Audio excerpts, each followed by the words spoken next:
Entrepreneurship, got that inspiration. Yeah, now I'm just doing it. Working on these projects, my ideas I'm pursuing. No matter what the problem, the solution, I'm proving it. Let's talk about it and open up the dialogue. Contractors, telling their stories about how they got it started and how they keep it going. The passion fuels the mission, now we blasting into orbit, we gone. That's where we grow from. Started with the vision, make the pitch and knock it out the park like home runs.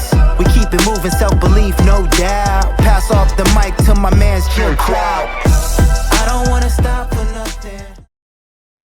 Jim Cloud here with Bob Mueller on Contractors Stories. Hey, Bob, how you doing? Doing great, Jim. Hey, ready for a good show today? Looks like we got another great guest. Sounds like we got Tom in the studio today. Yeah, Tom Decker. He's a serial entrepreneur. I've known Tom for a very long time. He and I actually worked together to help build some of his businesses. So I'm quite intimate with he and his team, his family. He has a twin brother, Tim. I know his wife. I know the whole team over there. And so I expect to have Tom do a lot of talking. He likes to talk, which is good. So hold on tight, everybody, because Tom has been an entrepreneur ever since he was a young lad. So we'll learn a lot about what he did as a child, living in Florida and Ohio, and now in Houston, Texas. Yeah, no, I'm excited to get his story and learn a little bit about the processes and what goes on in his brain. Yep. All right. Well, here he comes. It's time for another backstory on Contractors Stories. Tom Decker is joining me. He's also known as the Attic Fanatic. Hey, Tom. Hey, Jim. How's it going? I'm doing well. Thanks for joining us here on the program today. You're what I would consider a serial entrepreneur. How many different businesses do you think you've started and run over your lifetime? I'd say 25, if I had to guess. Mm-hmm. Yeah, 20. And how many ideas? 1,025,000? Oh, hundreds of ideas. Yeah. Yeah, some stuff you put it down on paper and then you're like, I kind of, if it stands the test of time. So usually now if I have an idea, I'll let it sit for a week or two and then look at it some more. And then if it gets to about 2 months and it's still looking good, then I'm like, okay, we're about 30-40% of the way there. I think we can make it work. Let's do it. Let's go for it. So got to have that little time test. It seems to be the best test to see if you're going to really stay in something for the long haul. No, I agree with that. Barometer. Yeah. So Tom, before we dive into your backstory and talk about little Tommy when he was a boy and how you got to where you are today, tell everybody what you currently do in business and how you help other contractors build businesses and make money. Yeah, so I do two different things. My recent thing that we're doing is we do a program that's called When Can You Do It 360. It's basically a training and mentoring program that we're putting together, and it's getting ready to launch. Because I've done a lot of mentoring. I fly all around the country training service companies how to make their sales process better. I really dig into that sales process because we know without sales, you really don't have much of a business. So I really focus on that. So about half of our new W360 training is on sales, but it's also on branding, advertising, and marketing to the magical moment when that customer says, when can you do it? I wrote a book on in-home sales. It's called When Can You Do It? It's available on Amazon. Yep, Jim's got a copy holding up there.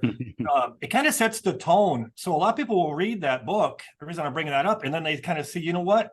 You're not the type of salesperson that's just shoving stuff down customers' throats. When I do a presentation, all I get at the end of that presentation is, when can you do it? Like, that's the whole idea of that. The reason I came up with that is because I find that, everybody's just trying to sell stuff. And my mindset is I'm always be helping, not always be selling. I don't sell anything to anybody, and I sell more than just about anybody because I'm just trying to help whoever I'm working with. And when they can feel that, then we can move forward and they're going to buy what I have to offer. So, and that came from years of, we can talk about my background in a little bit, but from years of actually doing in-home sales estimates. I've done over 10,000 of them with my installation company, and then I've done them with other companies. So I'm probably about 15 to 18,000 in-home estimates. So I have a really good feel of when I'm at a customer's house. And then I train people how to do that. And there are so many lessons on our new training platform online. We have about 550 lessons. And I tell people, just do a lesson or two a week on that sales portion. This could take you 2 years to master. This is not an easy button. Everybody wants to just have an easy button nowadays where I just walk into a house and just give me one thing to say and they're all just going to buy.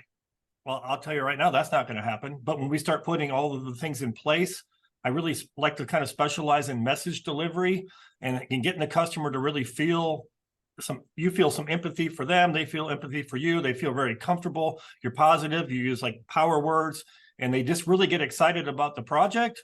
And then they're going to say, when can you do it? So that's where I created that system. And then we also, with that, we do 2 days of live events, so they can come to live events.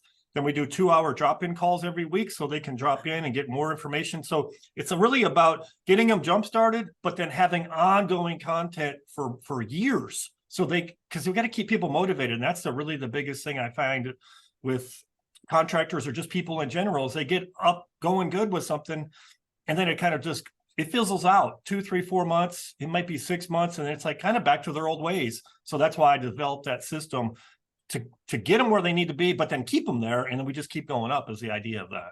Yeah. With decades of experience, you can now offer this, which is kind of fun. We're all just about the same age, and I believe we're all giving back, including on this program. We just love to give back. So knowing all of that, that's what you're doing today. Yep. When you were a young guy around 10 years old, weren't you in Ohio? Let's see. Florida. 10 years old, I was in Florida. And we moved back to Ohio when I was 11. Then we moved to Houston, Texas when I was 12. So who was Tom Decker at 10 years old? What kind of person were you? I would say, so I'm originally from Ohio. We moved there to Florida when I was 7. Loved Florida, just the atmosphere, not just the weather, but the people's attitudes to me in the South were much better, more entrepreneurial driven kind of mindsets. People were open to change, open to things. So when I was 10 years old, I'll give you a quick story. One day we're driving down the road. I remember this. We're driving down the road in my dad's old Plymouth Volare. There's a guy on the side of the road. This is a true story. Volare. Yeah. It's hilarious. So he's got a sign. It says watermelons, 3 for $1. Dad, pull the car over. And he's like, what do you want to buy a watermelon? You want a watermelon? I'll get you a watermelon. I'm like, no, I don't want a watermelon. I got $20. I want 60 watermelons. So we pull over, we fill the car with watermelons. There was barely enough room for me and my brother Tim to even get back in the car because we got all these watermelons. We're sitting, the watermelons are all over the top of us. This is crazy. We get back to the house, we get our wagon out, we take about 10 of them, we stick them in the wagon. We cut one of them open. We're going to show everybody how juicy and delicious these watermelons are. We even give them little samples. And so we go door to door. And this is like in 1982, we're selling watermelons for $2, that's probably high for back then. But they were buying our story, and they were really just liking it. So we turned that $20 into like $120 just in a few hours. Well, that was the first experience I really had with kind of like really selling things, kind of door to door, or actually trying to be a kind of an entrepreneur. And that's really where the whole thing started. And man, I just loved every time the customer would buy one. My brain is just like these endorphins would just go off. I'm like, holy cow, this is awesome. I love selling stuff. So we did that for years. And then, so that was when we lived in Florida. My mom got homesick. We moved back to Ohio, Cleveland area for 1 year. It was the most miserable year of my life. I think I was in 5th or 6th grade. My grades were horrible. My demeanor, everything. I was just in a bad place. I was depressed, and they thought there was something wrong with me. It was just, you put somebody that wants to run. You put a thoroughbred in a little stable and he can't run. What happens? They get depressed. They just don't feel good. They're just laying around. That's what happened to me. I'm laying around. I'm getting fat. I'm just watching General Hospital every day after school. It was horrible. I still remember it. That was 40 some years ago. Oh yeah. I think Luke and Laura are still on that show.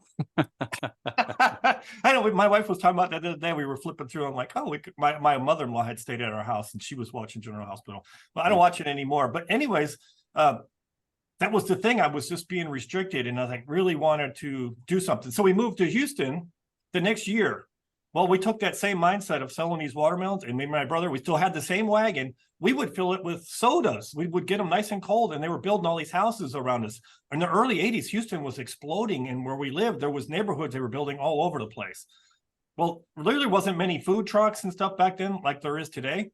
So we'd load up our little trailer, a little wagon, and we would go out and we would sell sodas. they were selling like hotcakes. So then we started bringing them little ice cream treats, and we would just go to the store, buying them all kinds of stuff. We would just show up and they'd all come running over. What do you got today? The orange push-ups and all that stuff. And, we'd triple on them. So we did that like all summer, every summer doing that. So that's kind of where I got that entrepreneurial spirit.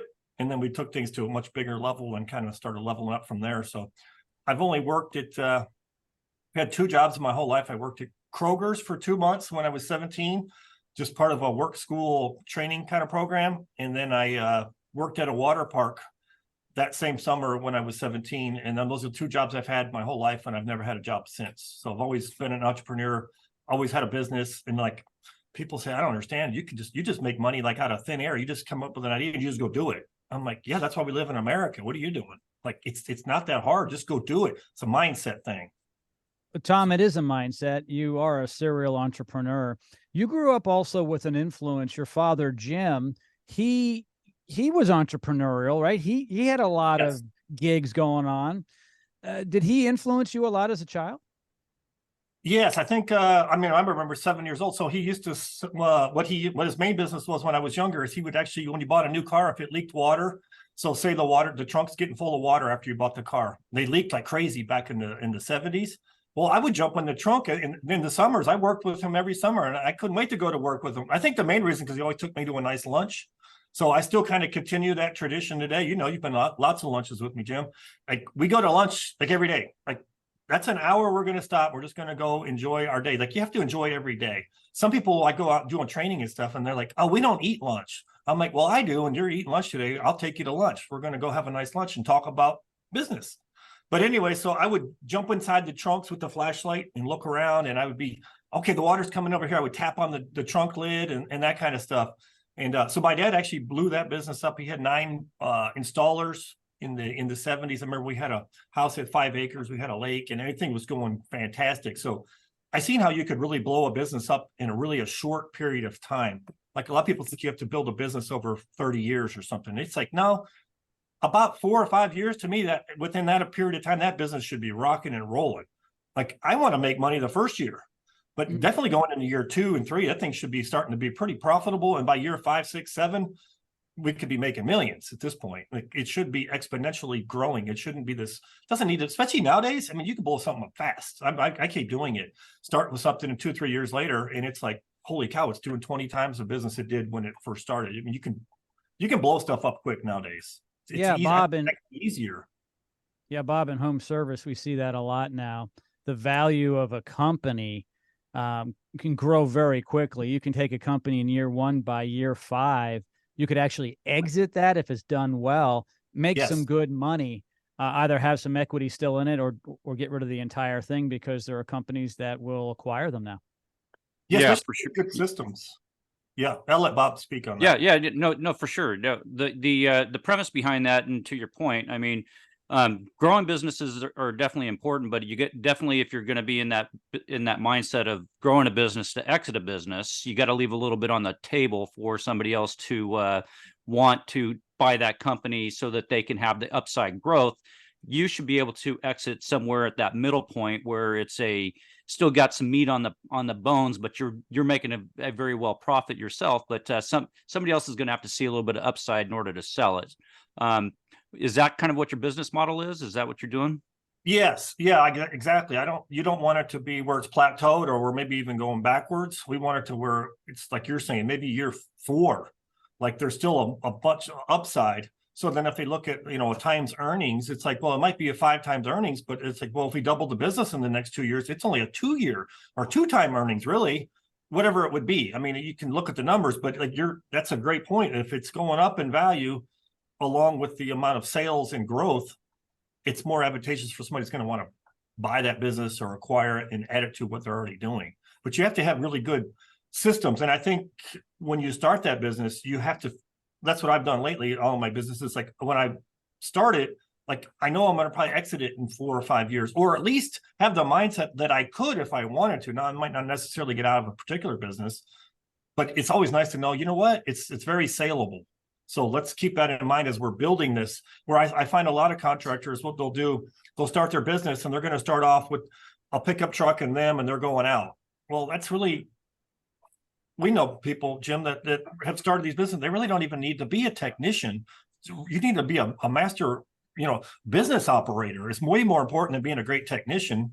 Like I'm not, I mean, a lot of the stuff that I do, I'm not great at maybe insulating an attic, or I've done spray foam. I've sold millions, probably tens of millions of dollars of spray foam. I've never even picked up a spray foam gun. I don't know anything about it. I just know how to sell it, what it does and what it can do for the customer, how to put that together in a presentation and build that into a business model. Doesn't mean I need to know how to do that. People will laugh. Well, you don't even know how you're not good at that. I'm like, I never said I was. I'm good at selling it. I'm good at running a business and making all of the gears kind of fit together and work. It's really, that's what an entrepreneur needs to do. A real problem solver. Yeah. You've seen a lot of problems over the years. What's your biggest regret, if you have one in your life, going back from the time you were young to today? Is there anything that you regret doing or not doing? Yeah. I knew you were going to ask that. You had on one of my questions, but so I didn't really think about it because I wanted this to be natural. But I think the biggest regret is maybe staying in something too long. Mm. So I had that pool hall that I was telling you about. It made money, and I was in it for 8 years, and it made money like clockwork. It was a good business. But after about the first or probably year 2 going into year 3, I wasn't learning anything anymore. So looking back, now I only want to run a business where I'm making money, but also learning. So if I'm growing as a person, then I probably want to stay with that for a while. But once I've got that business kind of mastered and I'm not learning anything anymore, then I think that's the time. Like let's turn it over to somebody else and let them take the baton and move forward from there. So don't stay in something too long. If you really want to be an entrepreneur, well, I see a lot of people, they may have been in the plumbing business. Well, I've been a plumber for 35 years. And I'm like, are you that much better today than you were 30 years ago? See, after they were in it for 5 years, no, about the same. See, I mean, to me, I'm 10 times better than I was even 10 years ago, just training people and running multiple businesses and doing different things. I've got a lot more background, and I'm really able to have somebody talk to me, and I'll just ask them, what's your biggest weakness in your business? And I can see it as clear as day what the problem is and how to fix it, because I've been through that. So that's my biggest regret. We don't want to stay in something longer than where we need to be. We're not growing as a person.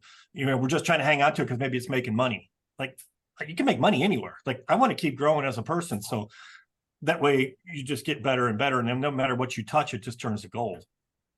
So being more well-rounded is kind of like if you're from Ohio and never leave the state for your entire life, you don't get a feeling for the rest of the country, let alone the world. Yeah, I talk about that. I have a lot of cousins and things in Ohio, and I almost feel bad for them because I feel like they're kind of in a box. They don't know any better.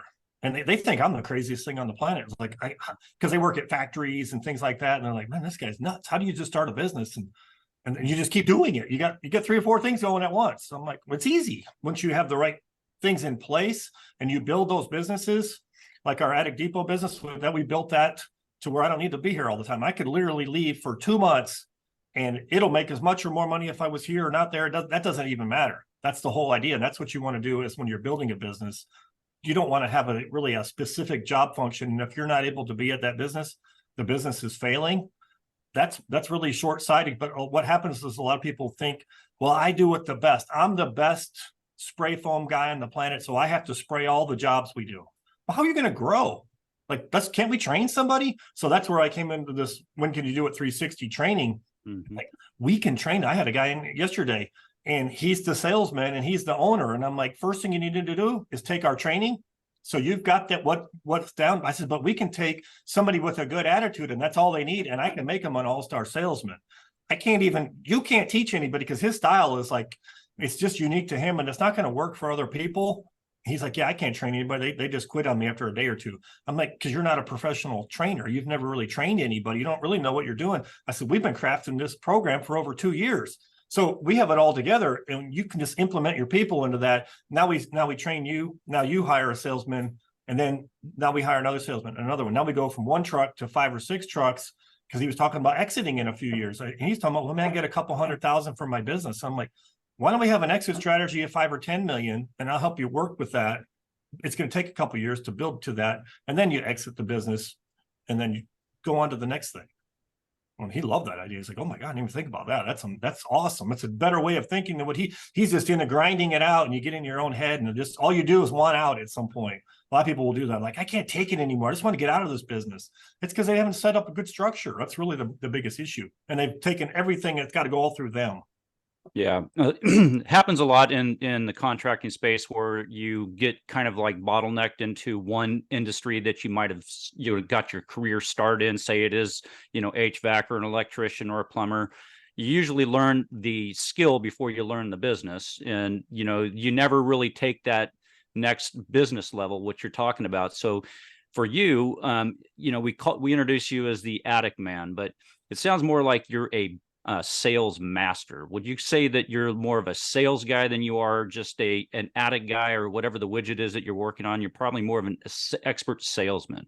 Yes, exactly. I hate when somebody tells me, "Oh, this is the product guy. This is where we get our product from," because we don't run our business like it's just a product. We do so many different things. We like on our products, we train people how to use them and install them, how to sell them. We don't put pricing online so the customers that they're selling to can't say, well, I can get that fan for $500. Why you charge me $1,000 or whatever it is. It's like, so we protect that. So we have a whole business strategy for them to make their business successful. And then that's what we have taken on, probably 1,000 partners that work with us. And relationships are just fantastic. And people, we don't ever, some people say, well, like, how long do you keep you get a new contractor, how long do they buy from you before they go somewhere else? I'm like, they don't ever go anywhere else. What do you mean? That's a weird question. To me, it's a weird question. And they're like, well, they don't just leave you and go somewhere else. I'm like, why would they? That we don't give them a reason to. And nobody does it better than we do. So I feel like they're not going anywhere. And if they really just want to, I'll say, I'll still help you. That's fine. If you've got a better option, which I already know they don't, the same thing with the training, or same thing if I'm at a customer's house doing a sales presentation, I'll tell them, hey, if you want to go a different direction, I'm not going to make this awkward. I'm not one of these salespeople that's going to just keep calling you and banging on your phone. Hey, do you want to go ahead and get that scheduled? Or I'm not going to make it awkward. I'll tell them that. I says, so you're going to have to tell me you want to move forward. And more like that kind of feel. And they're like, no, Tom, we want to use you. I just need to talk to my wife tonight. I'm sure it's 99.5%. Like, it's a go.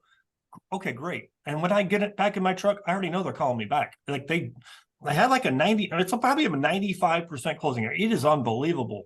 And this is like, I've sold windows, roofs, HVAC, solar, of course, insulation, ventilation. It's the same kind of system. No matter what the industry is, that presentation and that system, the mindset, the message delivery, it's all the same. That's why we can train different people in different kind of companies, and it all works out. All I need is somebody that's willing to listen and somebody that's willing to implement and let me work with them. If they'll take that information and I'll revolutionize and change their whole life. Tom, that's the big thing. People listen. If you listen. Tom and I, years ago, when he had his attic business for the homeowner, insulation and solar attic fans, we did a lot of radio together, and this system was developed, and Tom agreed that the system made sense, and we refined it. And it's that type of thing, right? Where we did a certain thing over and over again, and the results kept coming back. And then Tom would go out to the house with all those leads and get his system down, selling at the kitchen table. Hence, When Can You Do It? The book. And it's all about systems, but people have to be open, right? Tom, you and I know a lot of people, and Bob does as well, who don't want to educate themselves, don't want to put their pride aside and listen to an expert and learn the right way, because all you have to do is plug it in and it works. Yeah, I think the problem is a lot of people have a little bit of small success, and then they set the bar there. And I'm like, man, that's poor in my mind. I'll tell them that, but it's like, man, there's so much more out there. Like, we live in the United States of America. What are you doing? But that little bit of small success can actually get in the way. Sometimes I'd rather have somebody like, man, I really love this business, but I'm failing. I am struggling. Holy cow. Now they listen, and they'll tell me, I'll do whatever you tell me to do. And literally, I've had companies that we were doing maybe $1 million, and they come with that attitude, and they're like, we're going to do 5 million this next year. Just by listening and implementing something. That's amazing. And everything that I teach is, I always tell people, this is not based on theory. This is not something that you find on the internet. This is based on me actually going out and doing it, improving it, and making sure whatever I'm recommending actually works. And it's a whole system. It's not just one little thing. It all kind of ties together. And that's what makes it so special, where I find a lot of people, they want to throw one little piece out, and then people are like, okay, I'm going to go use that little nugget. Or they'll come to a training and like, I'm hoping to get a couple little nuggets out of this. I'm like, no, we got to reprogram your brain. These aren't nuggets. This is a whole system. We take the whole system, we implement it, and it's not hard to learn. I mean, just got to do the work, and I'll help you do the work. I mean, you know me, nobody takes business more serious. And if they're not succeeding, I feel terrible about it. It's like, I'll get on the phone at 2 a.m. I'll talk to them all night. Like, I've done that. It's like, we've got to make this work. What's going on? And they're like, holy cow, I can't believe how much effort you put into making this work for you. I had a company call me, I guess maybe 2 months ago, and they were having a hard time getting over, won't get into the objection, but they're having a hard time getting over this objection that they were having in Florida. And I was up till 2 or 3 a.m. trying to figure this out. And I came up with a couple like worksheets that they could work through with the customer. And then I went to Florida and I went out with them and we tried it on the first house, and it worked like a charm, just like I thought it was going to be. They're like, how did you come up with this? I'm like, because the night we talked 2 months ago, I was up all night. I couldn't sleep. And it's like, I'm going to figure this out for you. I said, you probably went to bed sleeping like a baby that night. Yeah, I did. Because I'm like, well, you're not as serious as I am. I'm going to figure this out. I'm serious. Like, I want it to work. And I did. I figured it out. And they still use that part of that system. So everything's always growing and expanding and getting better. And I listen to people, what their issues are, and try to figure out how we can make it better. And we just keep making our program and our system better. Yeah, well, Tom, you're obviously a problem solver. I've seen you have a lot of wins over your life. What's the biggest win you think you've had in your entire business life? Biggest win, if it was one thing, I would say the easiest and the most, this is not even in the service business. I actually sold these glow in the dark necklace things in the 90s. I'll give you a quick story. So we were selling these. Me and my brother, we bought a cooler, at least 1,000 of them. We paid like 30 cents a piece for them. We sold them for $2 a piece. We sold them all in one night. This is like, we're 17 years old. This is really what I'm getting the bug to be an entrepreneur. So anyways, there's this place in Houston. It's called Miller Outdoor Theater. They have little concerts and different venues on different things there. So we're going in there. We're selling them every night. It's a park. We didn't have a permit or anything. We didn't even know we're supposed to have them. We're just selling and people are buying our stuff. We just keep coming back. Well, one night security comes over there. They're escorting us out of the place. But people are coming up still trying to buy these things. Now we're selling like 1,000 of these a night. I'm making $2,000 or $3,000 a night. I'm like, my gosh, we can't get kicked out of here. It's too good. So I'm like, is there a manager we could talk to? So they take us around to the front and we talk to this manager. And I'm like, maybe we could work something out. I'm like, it is all cash. I'm trying to tell me it could be a little under the table. If you want over the table, however you want to do it, I'm going to give you the money. You do what you want with it. Okay, so we work out a deal. We're going to give them like 10% of everything we bring in. I'm like, great, because it's a high profit margin. So that's what we do. Well, anyways, this is associated with the Houston Astrodome. It's the same vendor.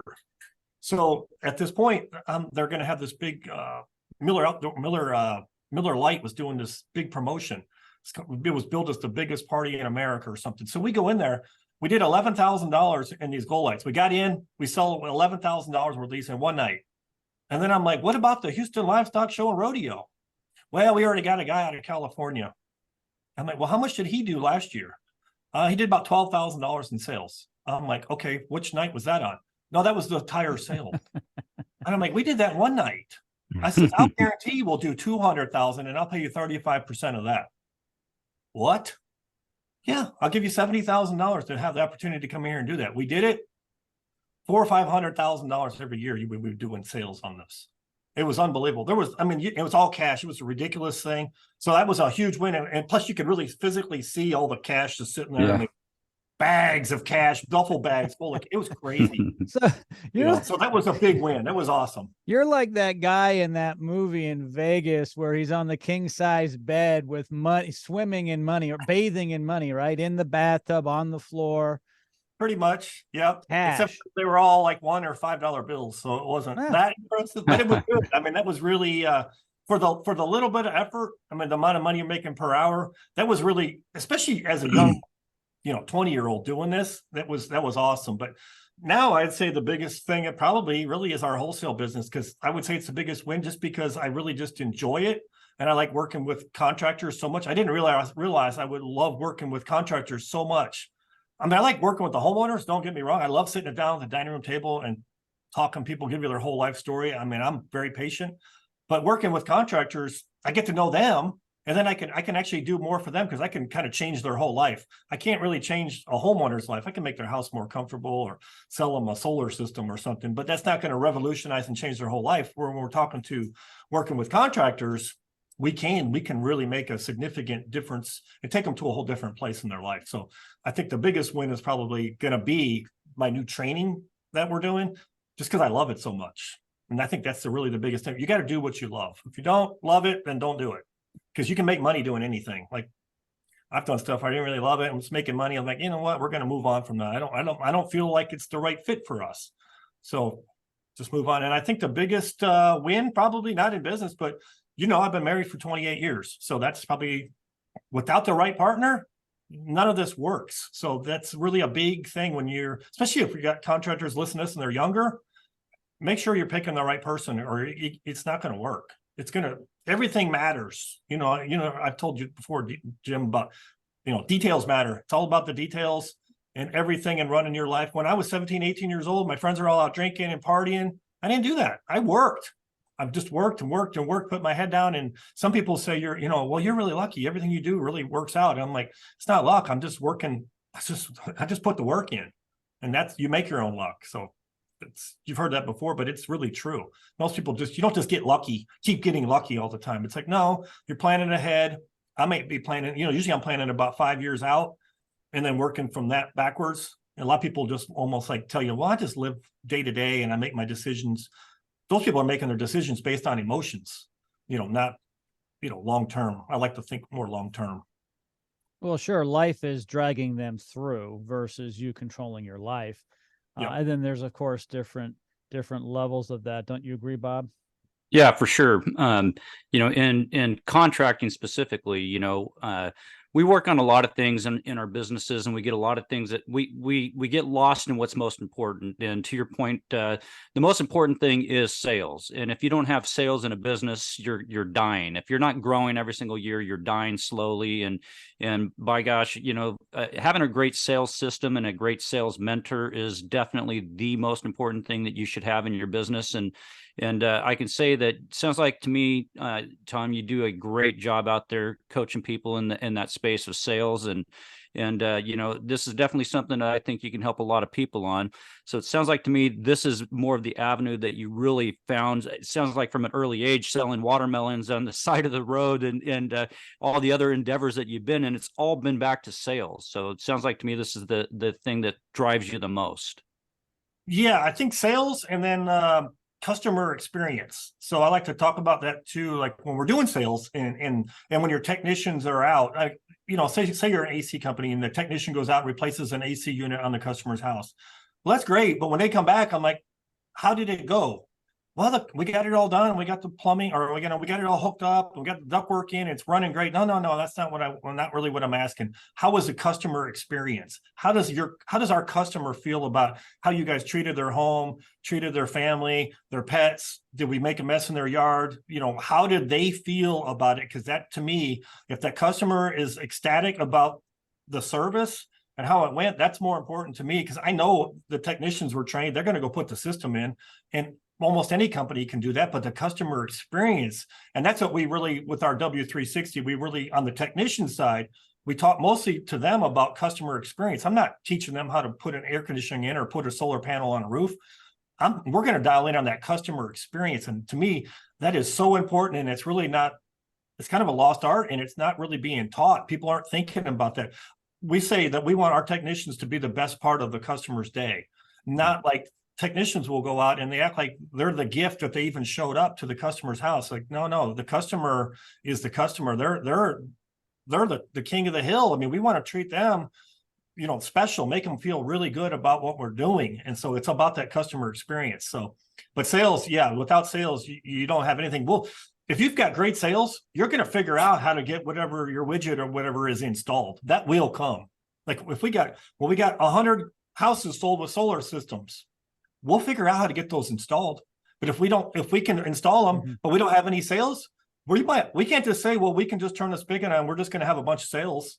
Doesn't No, work that's not that way. happening. Yeah. It doesn't work that way. It starts at the sales. So it kind of starts at the, well, that's what we say, the branding, advertising, and marketing, called BAM, to the magical moment. And the customer says, when you can do it, and everything in between, all that business. I have about 200 lessons just on kind of operating your business. And a lot of it is really how you treat your employees, so that if the employee, to me, a lot of people say, well, what's more important, the employee or the customer? Oh, definitely the employee. Because if I make that employee happy and they're ecstatic, they're going to go treat that customer the same way. If it's just all about the customer, then they're just like, well, whatever, I can just appease the customer. They have a different attitude. If they love it, people that work with me, well, I've got Justin here at the Attic Depot. He's been with me for probably 8 or 9 years. The other day, he says, you'd have to kick me out of this building. Like, there's no way I would ever leave here, because the company culture is so strong. And it's like working here. And that's what you want. And if you can do that, then you can build your business and build your brand around that. Yeah. Hey, Tom, we could talk all day, but Yeah, I know. unfortunately, our producer says we can't. So that being said, one final question, and that is for the home service professionals that are watching this. What one single book would you recommend to them to help their business in any area, sales, marketing, production, whatever? Oh, boy, that's a tough question, because there's so many. I would say, I like to refer to the E-Myth, just because, we got the technician, the manager, and the entrepreneur, and then figuring out where you are in that equation. And really, to make a ton of money, you have to be that entrepreneurial mindset. So we got to move you more towards that. But I guess you have the book here, Never Split the Difference. I don't know if you can really see it because of my green screen, but everywhere, it's Never Split the Difference by Chris Voss. Basically, he was an FBI negotiator, and he talks about, if you go into a building and there's one of the examples here, there's 6 people they're holding hostage and there's a terrorist. He's like, I'm going to kill them all unless you give me $1 million. And like, well, how about we do this? How about we kill just 3 of them and we'll give you $500,000? See, that's not negotiable. Like, we have to get all of them out. So we can't split the difference. So I love to talk to the homeowners about that, because a lot of times that's what the customer will say. We're at 3,000 and they're like 2,500, and like, well, what if we split the salesman? Well, like, how about we split the difference? I'm like, well, no, we can never split the difference. So then I'll just refer back to the book, give them a story, and get their mindset back off of just the money. And then we circle back around. And I'm like, there's always a little bit of wiggle room depending on what we're selling. And I'm like, how are you going to pay for it? Just for example, how are you going to pay for it? Well, we could write a check. Okay, well, that'll save us 3%. So I could take 3% off, if that would help. And then we look at that, like, well, that's about $100 on that, for example. Okay, that, they just want, a lot of times they just want to get a little bit of a win. So I like to refer to that book, not that we're digging in deep, but we can just kind of give the customer a little bit of win. I do the same thing. I just want a little extra. Everybody wants a little extra, a little cherry on the top. Quickly, though, you do have your own book out, though. You've got a book that you want to plug, and some other things that you might want to plug. Yeah, so it's called When Can You Do It? It's available on Amazon. Jim has it there. And then it's available, also going to be on our website, which is w360inc.com. So just the W, the number 360inc.com. And then you can go there. That's where you can learn more about our training. And then also the Attic Depot. So you can go to theatticdepot.com. That's where we sell the solar attic ventilation, stairway insulators, and hatchway insulators, and another product called Attic Fresh. You can go there and see all of our products. Reach out to us on that. That's the best way to do it. But the book is really a great place to start. If you do sign up people sign up for our W360 program, we do have a starter kit, which is very nice, and they'll get a signed copy of each of the books. We give them mouse pads, pens, workbooks, all of that. So if they have some kind of tangibles, and then they can start on the online courses. And then, of course, they come to our live events, and then we do the weekly calls and all that as well. So we really kind of stick with them. So that's at w360inc.com. All right. Tom Decker, the Attic Fanatic, as I know you. Yes. Thank you. Thank you for joining us today. A great story. Thank you. I appreciate you guys for having me. Entrepreneurship, got that inspiration. Yeah, now I'm just doing it. Working on these projects, my ideas I'm pursuing. No matter what the problem, the solution, I'm proving it. Let's talk about it and open up the dialogue. Contractors, telling their stories about how they got